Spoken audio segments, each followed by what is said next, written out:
이 시간도 여러분이 온 마음을 다해서 주님을 찾으면 주님을 만나고 돌아가게 될 줄로 믿습니다. 벌써 계절의 여왕 5월이 되었는데요. 5월은 또한 가정의 달이죠. 개인적으로 5월을 참 좋아하는데 특히 이 버지니아의 5월을 좋아합니다. 버지니아의 5월은 프레시한 신선한 푸르름이 풍성하게 되기 때문입니다. 그래서 이 5월만 되면 기대가 많은데요. 신선한 푸르름이라는 표현을 쓴 것은 제가 캘리포니아에 가보니까 캘리포니아 항상 푸르른데 신선하지가 않아요. 동부는 5월이 되면 신선하죠. 프레시합니다. 왜 그럴까요? 겨울이 있기 때문인 것이죠.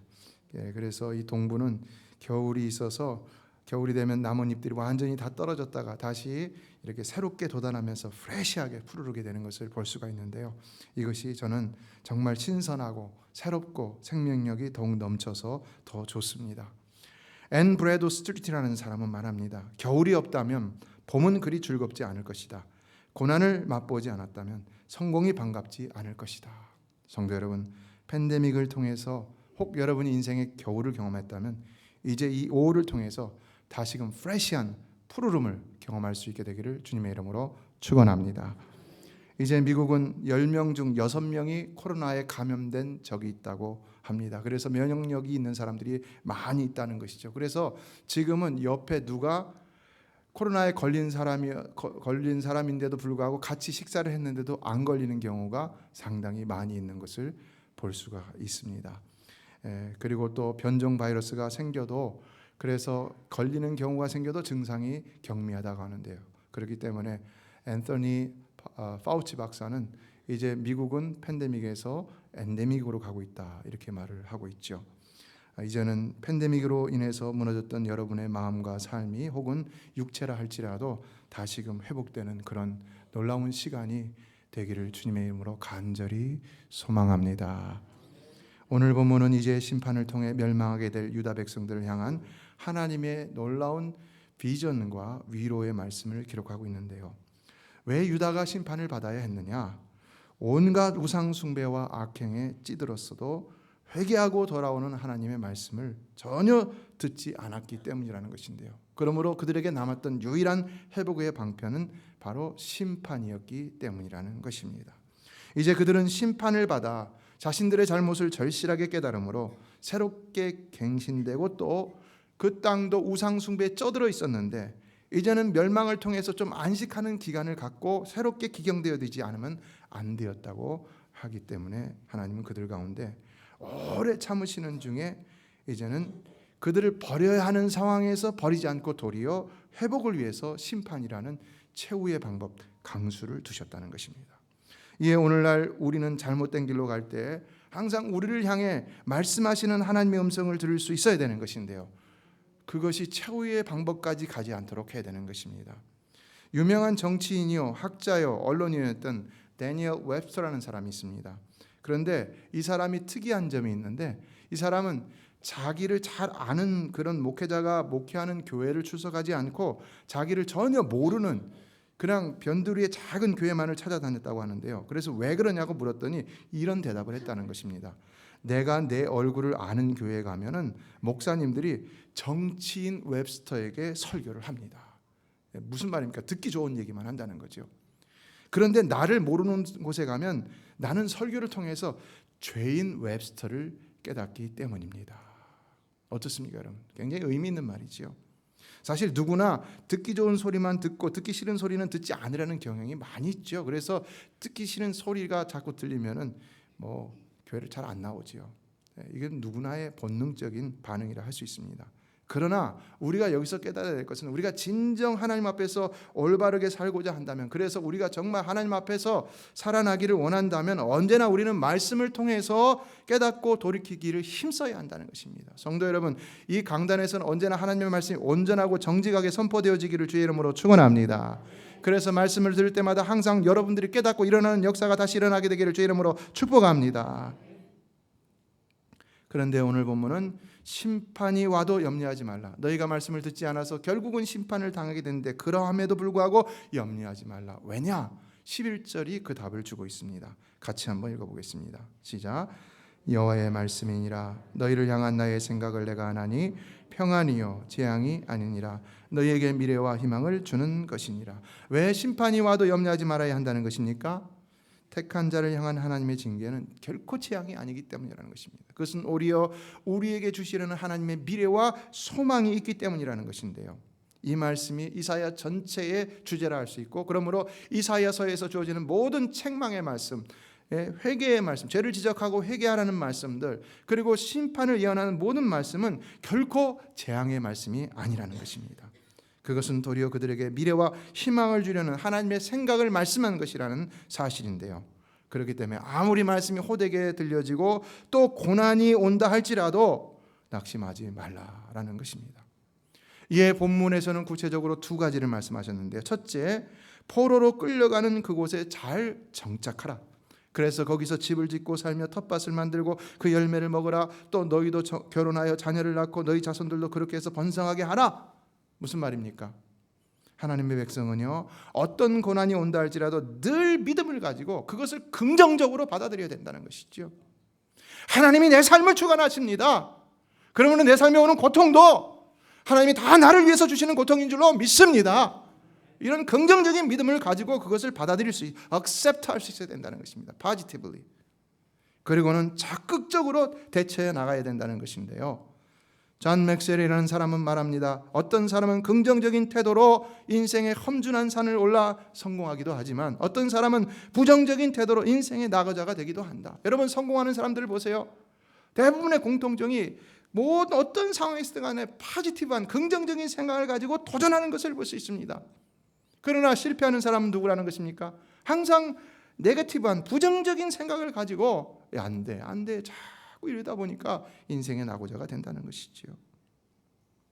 그러므로 성도는 오직 삶의 주관자이신 하나님을 절대적으로 믿음으로 어떤 어려움이 오다 할지라도 그것을 오히려 그 상황을 긍정적으로 받아들이며 그 속에서 내가 무엇을 할 수 있을까, 그걸 찾아서 적극적으로 액티브리 극복해 나가며 그 상황을 벗어나고자 힘써야 한다는 것입니다. 그래서 오늘 본문은 유다 백성에게 너에게 임한 심판은 재앙이 아니라 너희의 미래와 희망임을 알라라고 말씀하고 있는 것인데요. 성도 여러분, 하나님이 택하신 여러분에게 임하는 어떤 고난과 어려움도 진정 재앙이 아니라 여러분의 미래와 소망을 위한 것인 줄로 믿습니다. 그러므로 여러분, 어떤 어려움이 있다 할지라도 그것 때문에 주저앉지 마시기를 바랍니다. 건강 때문에, 뭐 때문에, 사람 때문에, 비즈니스 때문에, 뭐 어떤 형편 때문에, 그러면요 못 일어납니다. 어떤 마을의 대장장이가 한 그리스도인의 오랜 전도 끝에 마침내 복음을 받아들이고 예수를 믿게 되었습니다. 그래서 교회를 한 번도 빠지지 않고 매일 경건 생활을 열심히 하면서 여러분처럼 기도도 열심히 하고 교회 봉사도 열심히 했는데, 그런데 이상한 일이 연달아 터집니다. 1년이 지나고 5년이 지나고 8년이 지났는데도 그의 삶이 그리스도인이 되기 전보다 더 힘들어졌다는 것입니다. 그래서 친구가 와서 말합니다. 자네가 예수 믿고 난 뒤 삶이 더 비참해지지 않았는가? 무려 8년이나 자네를 지켜봤는데 이제는 자네가 신앙을 버려야 될 것 같네. 뭐라고 얘기했을까요? 이 대장장이가 얼굴에 미소를 짓고는 이렇게 대답했다는 겁니다.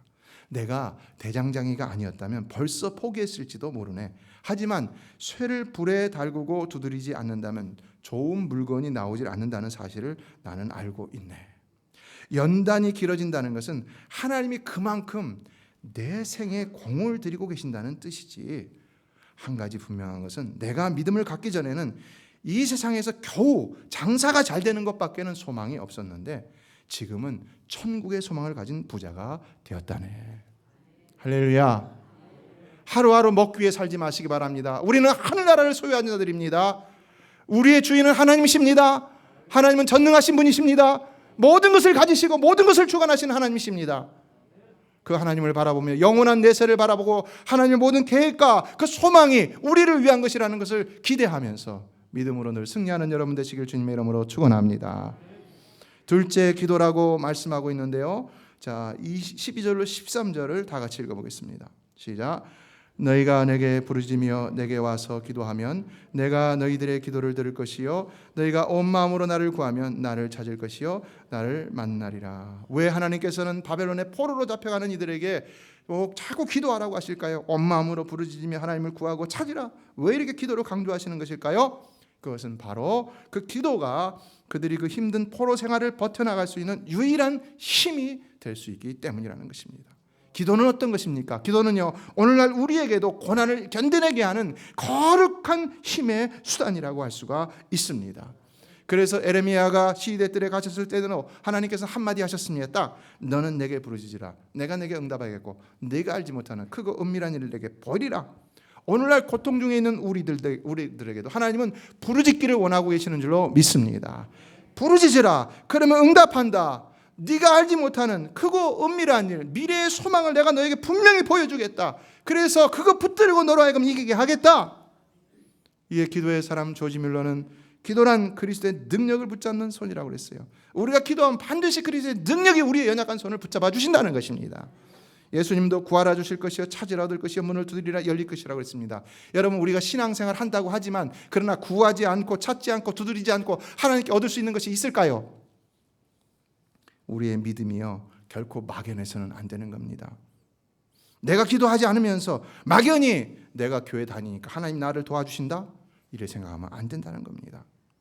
스펄전 목사님은 기도하지 않고 성공했다면 성공한 그것 때문에 망할 것이다, 이런 말을 했는데요. 정말 우리는 늘 기도를 통해 성공하는 삶을 살아야 하는 것입니다. 그래서 오늘 본문을 통해서 이 말씀을 들은 유대 백성들이 바벨론 땅에서 하만의 음모로 인해서 민족이 전체가 다 몰살하게 되었을 때 어떻게 합니까? 부르짖기 시작하지요. 에스더 4장 16절을 보면 에스더 왕후는 자기 민족을 구하기 위해서 황제에게 나가겠다고 하는데 그 전에 먼저 온 민족이 금식하며 기도하라 요청을 했습니다. 당신은 가서 수산에 있는 유다인을 다 모으고 나를 위하여 금식하되 밤낮 3일을 먹지도 말고 마시지도 마소서. 나도 나의 신녀와 더불어 이렇게 금식한 후에 규례를 어기고 왕에게 나아가리니 죽으면 죽으리이다. 그럴 때 어떤 역사가 일어났습니까? 정말 기가 막힌 역사가 일어났던 것을 우리가 에스더서를 통해서 살펴볼 수가 있죠. 그래서 유다 백성들이 몰살을 당했어야 되는데 유다 백성들은 오히려 보호를 받고 높임을 받고 그리고 하만의 민족이 몰살을 당했던 것을 볼 수 있습니다. 예, 하나님은 오늘날 우리에게도 이 험한 세상에서 우리 그리스도인들이 어떻게 살아야 되느냐, 우리가 어려움을 당할 때, 고난을 당할 때, 고통을 당할 때 어떻게 살아야 되느냐, 기도로 살아야 된다. 주님을 찾아 주님을 향해 부르짖고 찾고 구하고 기도하고 또 기도하며 살아야 된다. 믿으십니까? 패트릭 존스턴은 내가 일하면 내가 일하는 거지만 내가 기도하면 하나님께서 일하신다 그랬어요. 여러분이 기도하면 하나님이 일해 주실 것을 믿으십니까? 기도의 사람 이엔 바운즈는 우리의 기도는요 지칠 줄 모르는 힘과 거부될 수 없는 인내와 꺾여지지 않는 용기로 강하게 구해야 된다고 그랬어요. 그냥 기도하는 게 아니라는 것입니다. 잠깐 묵상하고 일어나서 기도했다고 해서는 안 된다는 겁니다. 지칠 줄 모르는 힘과 거부될 수 없는 인내와 꺾여지지 않는 용기로 강하게 구해야 한다는 것입니다. 조이 도우슨이라는 사람은 많은 기도들이 응답받지 못하는 것은 우리가 너무 빨리 포기하기 때문이라고 하는데 여러분의 기도가 포기되어 있지는 않습니까? 뭉답도 응답이지만요, 여러분, 우리는 하나님께서 우리에게 확실한 마음의 확신을 주시기 전까지는 끝까지 기도해야 할 줄로 믿습니다. 그래서 오늘 본문은요, 부르짖으며 기도하며 구하며 찾으라 사중으로 기도할 것을 우리에게 강조하고 있는 것입니다. 기억하십시오. 하나님은 항상 여러분의 기도를 기다리고 계신다는 사실입니다. 하나님의 모든 도우심을 준비하고 여러분의 기도를 기다리고 계신다는 것입니다. 그러나 그 기도는 항상 믿음이 테스트를 받는 것이죠. 그렇기 때문에 그 기도가 잠깐 하는 기도가 되어서는 안 되는 겁니다. 때로는 하나님께서 오랫동안 응답하지 않으므로 우리의 믿음을 테스트하실 수도 있는 것인데요, 그러므로 우리는 어떤 장애라도 다 능히 극복하며 끝까지 인내로써 용기를 가지고 믿음 가운데 끝까지 포기하지 않고 기도하여서 하나님의 응답을 받아낼 수 있어야 하는 것입니다. 여러분은 그런 사람들이 되시길 주님의 이름으로 축원합니다. 그래서 결론적으로 이제는 미래와 소망을 붙들려 하는 것이 본문의 말씀인데요, 그러므로 이들은 포로되었던 바벨론 땅에서도 좌절하지 않고 회복의 운동을 일으켰던 것을 볼 수 있습니다. 그 대표적인 것이 바로 회당 운동이라고 할 수 있는데요, 유대인들이 지금 이 가는 곳마다 세워놓고 모이는 그곳, 거기서 자녀들을 교육시키고 하는 이곳이 바로 이 시네가그, 이것이 바로 이때 생겨났다고 보고 있습니다. 놀라운 사실은 이것이 오늘날까지도 유대인들의 생활, 교육, 신앙의 중심이 되어서 그들의 정체성, 신앙과 정체성을 대대에 물려주면서 놀라운 일들을, 역사를 이루고 있는 이런 현실이 있다는 것인데요. 오늘날도 그들은 회당에 함께 모여서 찬송하고 기도하고 율법을 묵상하고 강론하며 우리가 하나님의 택함을 받은 하나님 백성이다 하는 그 하나님의 백성으로서의 정체성을 잃지 않으려고 노력합니다. 그리고 그들은 단지 핏줄만을 지키기 위해서 회당 모임을 갖지 않습니다. 여기서 말씀과 기도 중심의 예배를 드렸고 평일에는 후손들이 교육을 받습니다. 히브리어를 공부합니다. 율법을 가르칩니다. 나라가 망하고 다 흩어져 디아스포라가 됐는데도 아직도 그들은 히브리어를 사용합니다. 율법을 잘 가르치는 선생을 랍비라고 부르며 존경하게 되었고 이것이 유대인 교육의 시작이 되었습니다. 이 회당에서 율법을 연구하고 율법을 필사하는 이 서기관들이 나왔고 또 율법을 연구한 결과로 여러분이 잘 아는 탈무드라든지 여러분이 잘 들어보지 못했지만 미드라시나 미슈나 같은 율법 해석서가 나왔습니다. 이러한 율법과 율법 해석서를 중심으로 한 회당의 교육이 오늘날까지도 유대인들의 신앙과 그 정체성을 이어가게 하면서 그들이 다 한마음으로 서로 협력하면서 이 세계 가운데서 정말 많은 고난을 당했음에도 불구하고 으뜸이 가는 민족이 되었다는 사실인데요. 성도 여러분, 우리 한민족도 이렇게 되기를 주님의 이름으로 축원합니다. 오늘 우리도 어린이주일을 맞아 생각해 봐야 될 것은 우리가 우리 후손들을 위해서 남겨줘야 할 우리의 영적인 유산은 무엇인가? 과연 우리의 무엇이 스피리추얼 헤리터지가 되어야 되느냐라는 것입니다. 우리는 우리 후손들을 위해서 무엇을 남겨줘야 되느냐? 우리 1세대의 책임이 거기에 있는 것입니다. 여러분 다 1세, 이민 1세들이잖아요. 우리의 책임이 거기 있습니다. 저는요, 우리 한민족도 유대인의 회당과 같은 영적 유산을 통해 아름다운 신앙과 민족의 전통을 이어가도록 만들어가야 하는데 그것이 바로 교회라고 그렇게 믿습니다. 우리 한국인들은요, 가는 곳마다 교회를 세우고 교회를 중심으로 모입니다. 그래서 전 세계 어디를 가든지 코리안이 있는 곳에는 항상 교회가 세워져 있고 그 교회를 중심으로 해서 모입니다. 이 미국에도 4,000개가 넘는 한인교회가 세워져 있는데 어떤 사람이 평균을 내보니까 한 교회당의 평균 출석 인원으로 따진다면 평균적으로 따진다면 300여 명이 넘는 것으로 이렇게 통계를 내고 있는 것을 보았습니다. 그만큼 이 교회가 한인 사회에 끼치는 영향이 크다는 것이지요.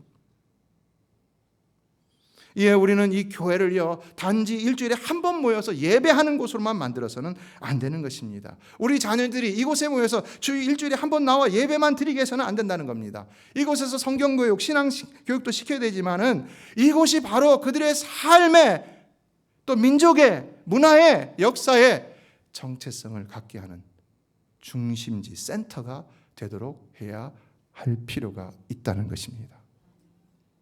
동의하십니까? 오늘 우리에게도 이런 마음들이 좀 필요한 것 같아요. 그래서 우리의 자녀들이 어디 가지 않냐고 이곳에서 놀고 뛰면서 이곳을 중심으로 해서 여기서 기도하고 하나님의 말씀을 배우고 여기서 서로 사랑하고 여기서 서로 꿈을 꾸며 그래서 민족의 미래, 우리가 이 땅에 살아도 마이너리티로 살아도 민족의 정체성을 지키며 그래서 같이 마음을 합하여서 무엇이든지 하고자 힘쓰며 이런 것이 필요하다는 것입니다. 그러면 우리의 자녀들이 어딜 가도 이것을 잊지 않고요 언제든 다시 돌아올 수도 있고 또 멀리 떨어져 있어도 뜻을 합할 수가 있는 것입니다. 오늘날 우리가 이런 것이 되지 않고 주일날만 한 번 와서 예배드리는 곳이 돼버리니까 우리 자녀들이 고등학교를 졸업하고 대학에서 다 흩어지게 되면은 그 다음 이후로 교회를 떠나게 되는 것을 많이 보게 됩니다. 저는 안 그럴 것이라고 생각했는데 우리도 다를 바가 없습니다. 왜 우리의 자녀들이 교회를 떠납니까? 신앙의 문제라고만 얘기해서는 안 되는 것이겠지요. 우리의 책임이 없지 않다는 것입니다. 우리는 이와 같은 영적인 유산을 위해서 지금 무리를 해서라도 교육에 투자하고 비전을 가진 사역자들과 인프라와 시스템을 갖추는 일을 해야 합니다. 이미 우리에겐 좋은 사역자들이 있다고 믿습니다. 그리고 이제 우리가 그런 것들을 위해서 건물을 리모델링 하려고 수년간 건축원금을 저축을 했고, 그리고 이제 시도를 하려고 하는데요. 그러나 그 이전에 우리에게 필요한 것은 마음을 하나로 모으는 일입니다. 그래서 함께 기도하는 일인 것입니다. 믿으십니까? 우리도 오늘 유대인들에게 주신 이 말씀, 나에게 주신 말씀이라고 믿고 붙들고 함께 기도하며 고민하는 가운데 마음을 합함으로 이곳이 우리 자손들에게 놀라운 영적 유산이 되도록 해야 하는 것입니다. 저는 모든 이민교회가 그렇게 되어야 한다고 믿습니다. 그러므로 바라옵기는 첫째, 우리 자녀들이 이 재단을 통해서 더 놀라운 말씀의 부흥을 경험하며 날마다 새로운 소망으로 일어나는 역사가 일어나게 되기를 주의 이름으로 축원합니다. 세계 2차 대전이 끝난 후에 있었던 일인데요. 독일의 히틀러의 충실한 부하로 나쁜 일에 가장 앞자락을 섰던 게헬린이라는 사람이 있었는데요. 이 사람이 전쟁이 끝나자마자 붙잡혀갖고 사형을 받게 되었습니다. 그래서 사형 집행날을 기다리면서 감옥에 갇혀 있었는데 그 감옥 안에서 성경을 읽게 되었다는 것입니다. 그런데 성경을 읽는 중에 이 사람이 거기서 자신의 잘못을 깨닫고 회개의 눈물을 흘리면서 자기에게 면회를 온 부인에게 이런 말을 했다는 겁니다. 여보, 부탁이 있어. 나의 마지막 부탁을 명심하여 들어줘. 말해요. 우리의 사랑하는 어린 딸을 꼭 교회에 보내도록 하시오. 이 부인이 깜짝 놀랐어요. 뜬금없이 교회에 보내라니까. 그가 말합니다. 나는 교회를 핍박한 나쁜 사람이었어. 그러나 지금 죽음의 날을 기다리면서 생각하니 역시 교회 밖에는 나의 딸을 바르게 지도하여 줄 곳이 없다는 것을 알았어. 오직 성경만이 내 딸을 바르게 교육시켜 줄 것이요. 믿으십니까, 여러분? 그래서 부인이 그 이야기를 듣고 알겠다 라고 하면서 눈물을 흘리며 남편을 바라봤더니 남편이 또 말합니다. 사람은 어려서부터 바르게 교육을 받아야 하오. 그렇지 않으면 언젠가는 후회를 하는 날이 오는 것이요. 나처럼 말이요. 성경은 가장 훌륭한 교과서요. 성경이 가장 훌륭한 교과서라는 사실을 믿으십니까? 성경은 우리에게 지식만을 가르쳐주지 않습니다. 우리의 영혼과 마음과 인격과 감정과 언어와 습관과 행실과 모든 것을 가장 구체적이고도 정확하고도 심오하게 가르쳐주고 있습니다. 무엇보다도 중요한 것은 인생이 어디서부터 와서 어디로 가는지를 정확히 가르쳐주고 있다는 것인데요. 세상에 그런 책이 어디 있습니까? 또한 성경은 참된 지혜의 보고라 할 수 있습니다. 어제도 우리가 교육자회 정말 오래간만에 모여서 전체 교육자회를 했습니다. 2년 만에 모였던 것 같습니다. 대화를 하는 중에 이렇게 새롭게 우리가 사역자들을 세우고 회의를 했을 적에 이제는 이 사역자들이 이 일을 잘 감당할 것이라는 믿음이 생겼습니다. 여러분도 여러분의 자녀들이 말씀으로 잘 양육되도록 기도하며 마음을 협력해 주시기를 간절히 부탁드립니다. 아멘입니까? 그래서 우리 자녀들이 이 교회를 통해서 늘 모일 때마다 말씀의 부흥을 경험하며 그것을 통해서 믿음이 성장하고 그리고 그것을 통해서 꿈을 꾸며 그래서 최선을 다하며 꼭 이룰 수 있게 되기를 간절히 소망합니다.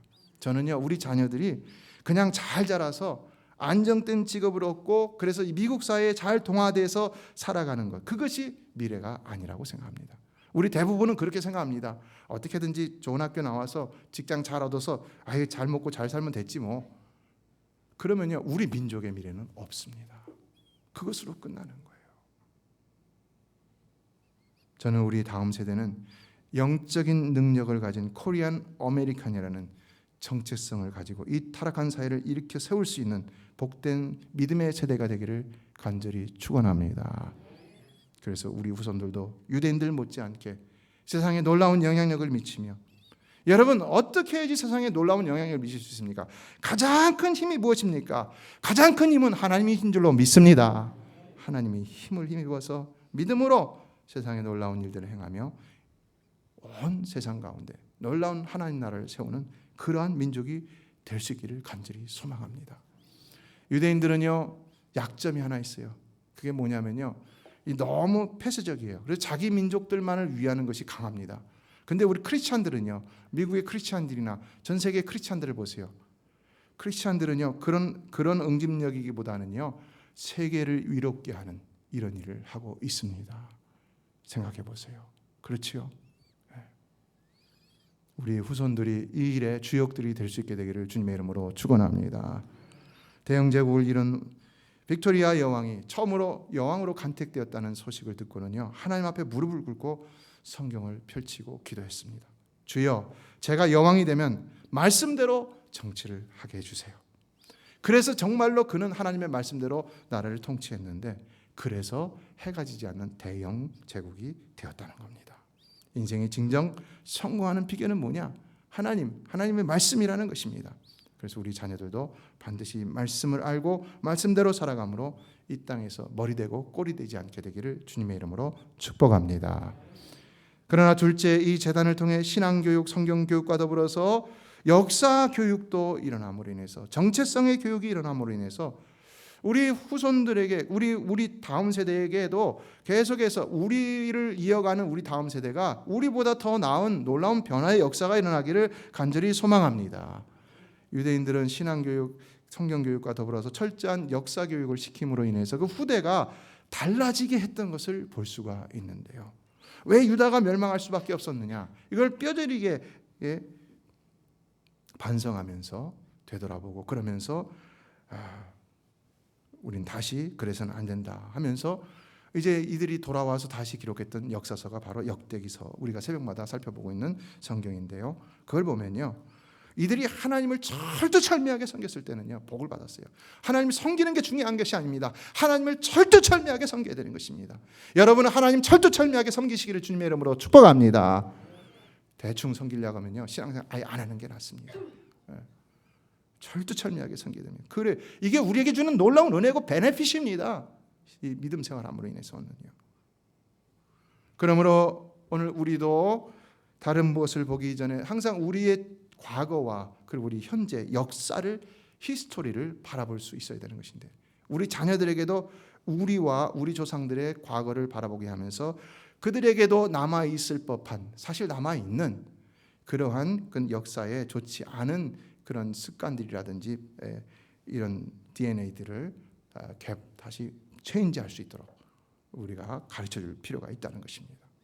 1900년대 초 조선 사람들의 의식 구조에 대해서 당시 선교사였던 허버트가 이런 말을 합니다. 조선인은 제 나라보다 중국 연구에 더 치중하고 오늘보다 과거를 더 예찬하며 산 사람보다 죽은 사람을 더 존중히 여기며 노동하면서 배불리 먹으며 사는 것보다 굶으면서 벼슬 하는 것을 더 숭상한다. 맞습니까? 옛날에 그랬지요.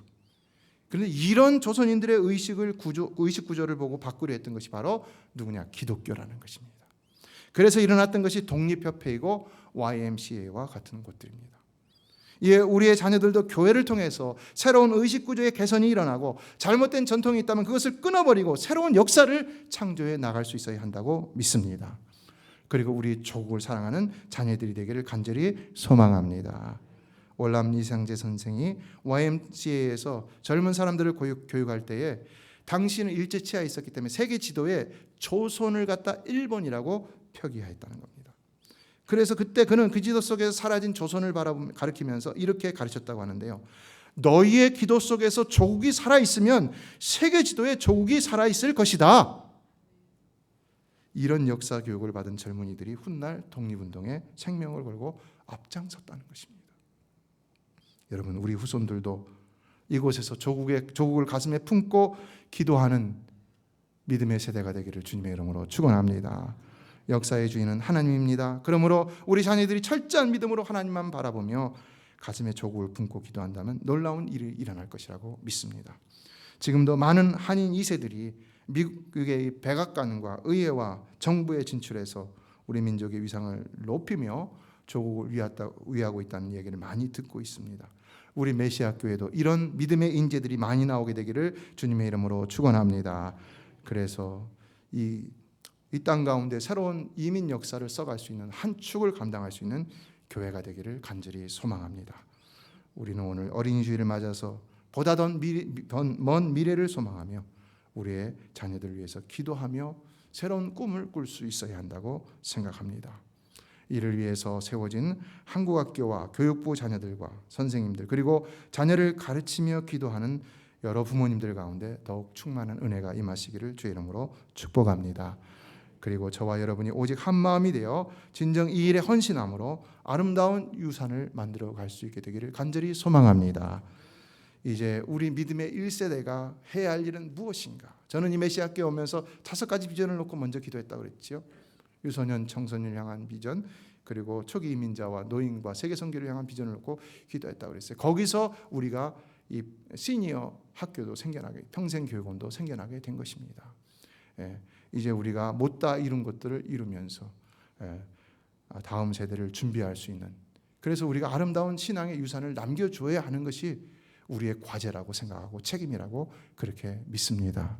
동의하십니까? 이 일에 한마음이 되어서 협력하시는 가운데 기도해 주시기를 바랍니다. 그래서 진정 이 교회가 후대에 아름다운 신앙의 유산을 남겨줄 수 있는 이러한 살아있는 교회가 되기를, 영원히 살아있는 교회가 되기를 다시 한번 주의 이름으로 축원합니다. 기도하겠습니다.